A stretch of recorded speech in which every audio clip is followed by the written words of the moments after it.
Good evening, YouTube, and welcome back once again to The Edward. I'm your host, Eddie, and in tonight's video, I will be doing my episode review and recap for episode 7 of season 1 of CBS's Zoo. Now, before I begin, of course, with all of my review videos, I must warn you that this video will be full of pretty damn big spoilers regarding the most recent episode of Zoo. So if you're not caught up on Zoo, or if you're a few episodes behind, do not continue watching or listening to this video, as I will be discussing pretty big spoilers. So you have been warned.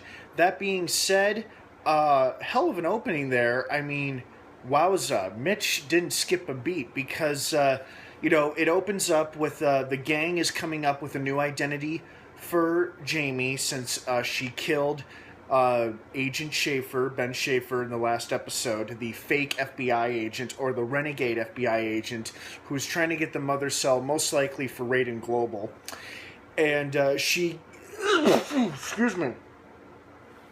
My apologies.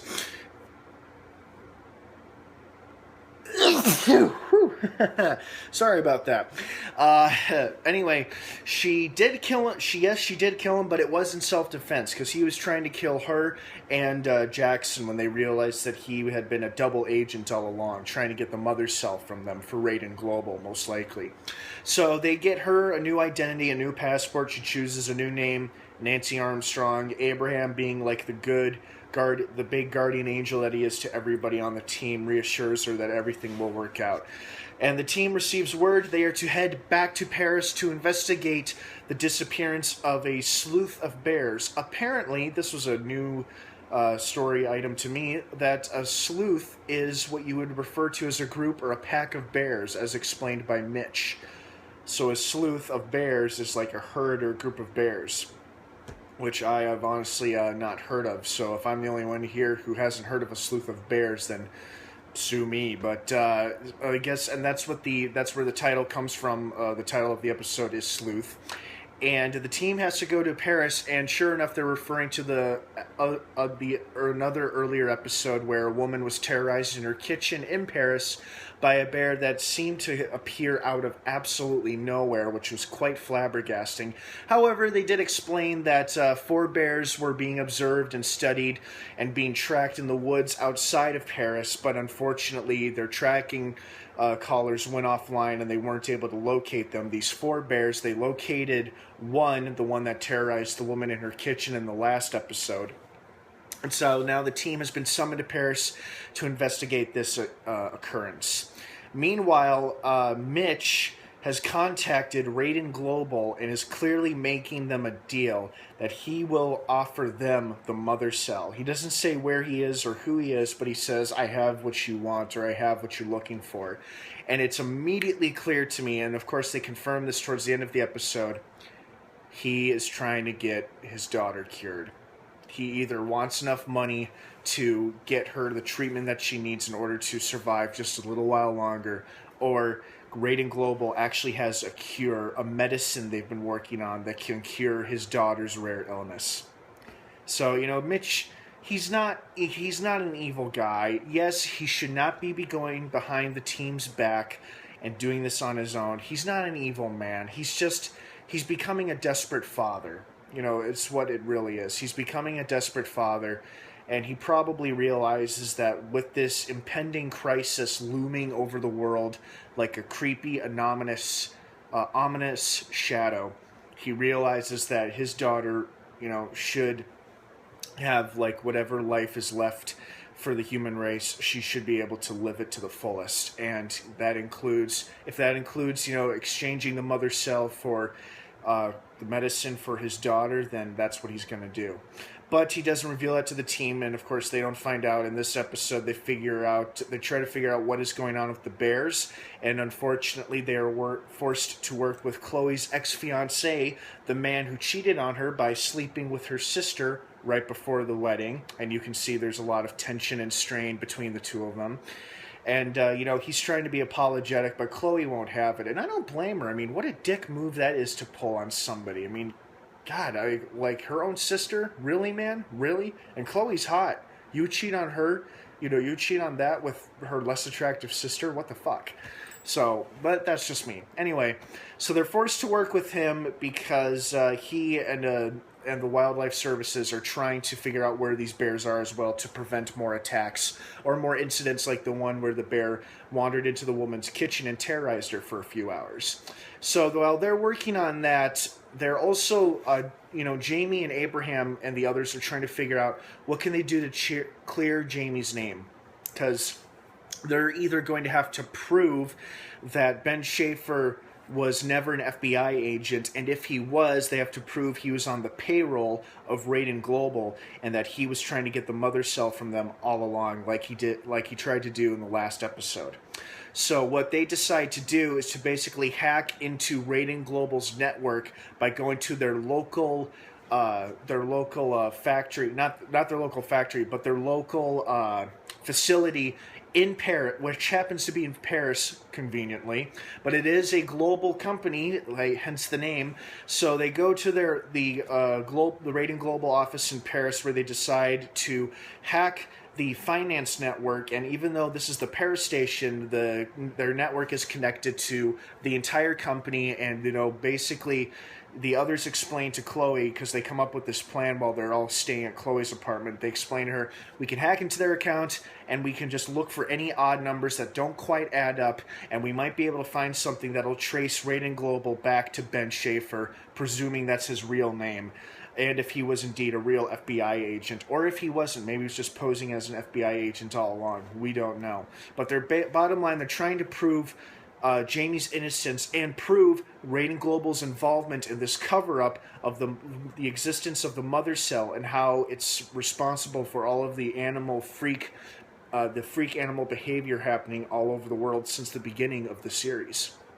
So they decide to go along with it, and Chloe is protecting the team, but most importantly, Jamie, of course, she will not reveal to her boss as to which member of her team killed the renegade FBI agent, or if he even was an FBI agent.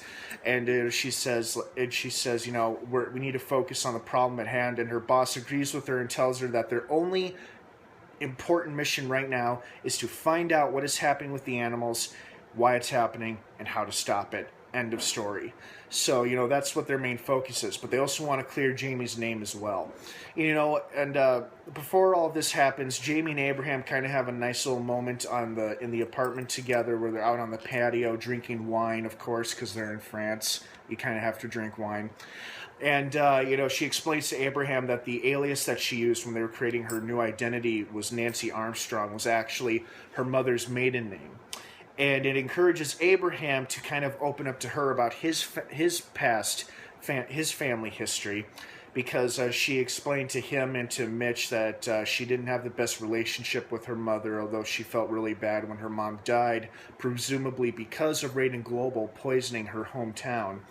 But Abraham opens up to her and tells this very sad story about how his parents were killed in a civil war. The rebels took him and his two younger brothers in, and then one day they forced Abraham to make a choice to shoot one of the two brothers to test him, to see what kind of man he was going to be. And Abraham, made a heartbreaking choice where he actually shoot either one of them. He refused, so the rebels killed both of his brothers, because he knew if he killed one to save the other, he and that surviving brother would have to live with themselves for the rest of their lives, while the other brother, ironically, even though he would be dead, would be spared.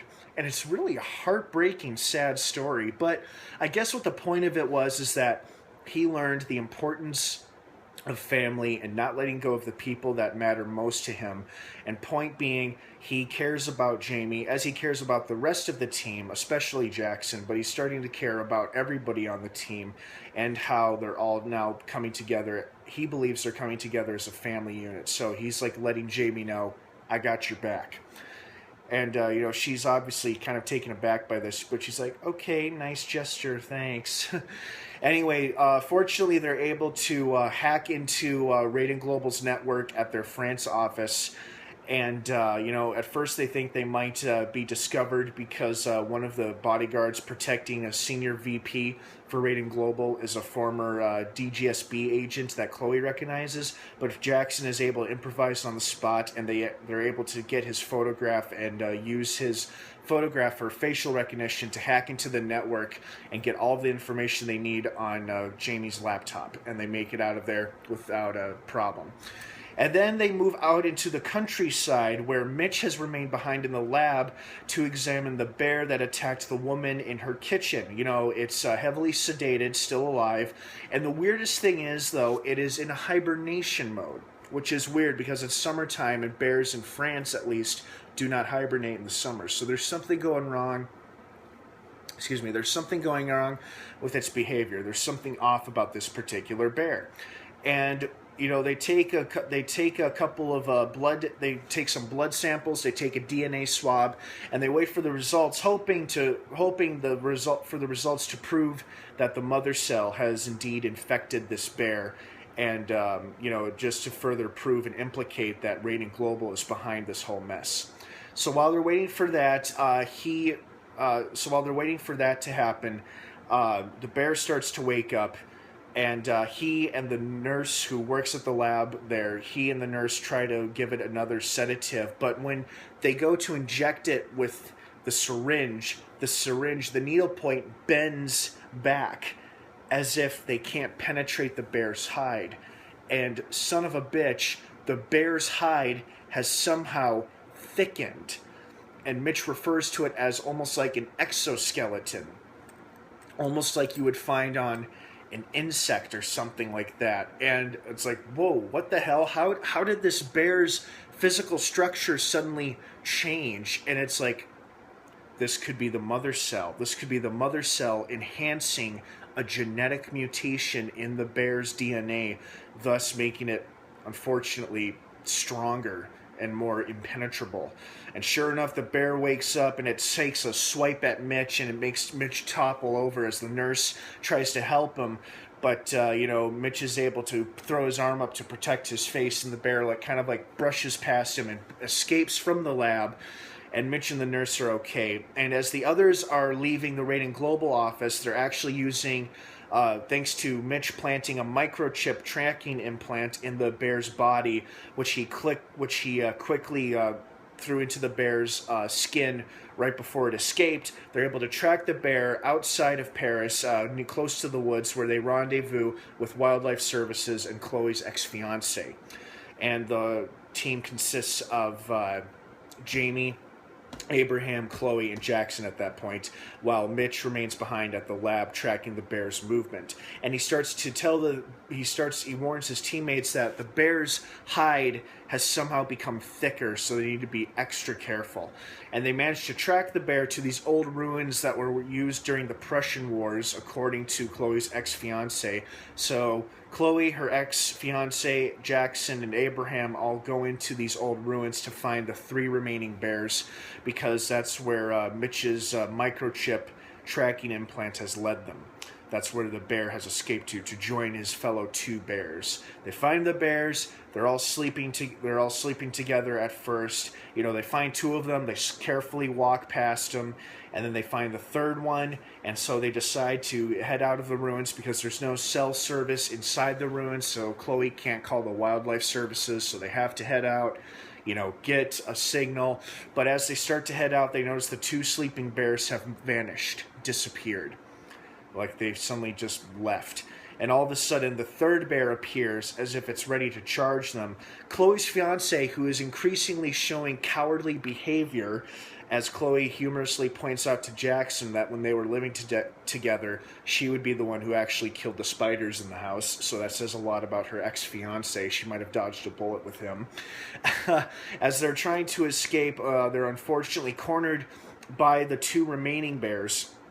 And for some ungodly reason, this is the only thing that bugged me about this episode. For some ungodly reason, they are only armed with tranquilizer pistols. Because at first you think, oh good, they've got 9mm, so if necessary they can just shoot the bears dead on sight, no problem. Nope, they're tranquilizer guns. Why wouldn't you bring live ammunition into a dangerous search like this where the bears could easily turn on you. When it comes right down to it, your life matters more than the bears. Ugh. Oh well, point being they have to shoot quite a few darts. It takes at least 2 or 3 darts to bring the bears down, and they manage to do it with little to no loss to their team. Chloe's ex-fiance does get a nasty swipe on the shoulder, but Chloe goes to his rescue as Jackson and Abraham gun down the bears. Well, not gun down the bears, but, pump them full of tranquilizers. Wildlife services show up. They get the bears out of there. The medics tend to Chloe's ex-fiance. He's grateful to her, even though he doesn't really deserve her help. He tells her he's sorry, but she's like, hey, do me a favor.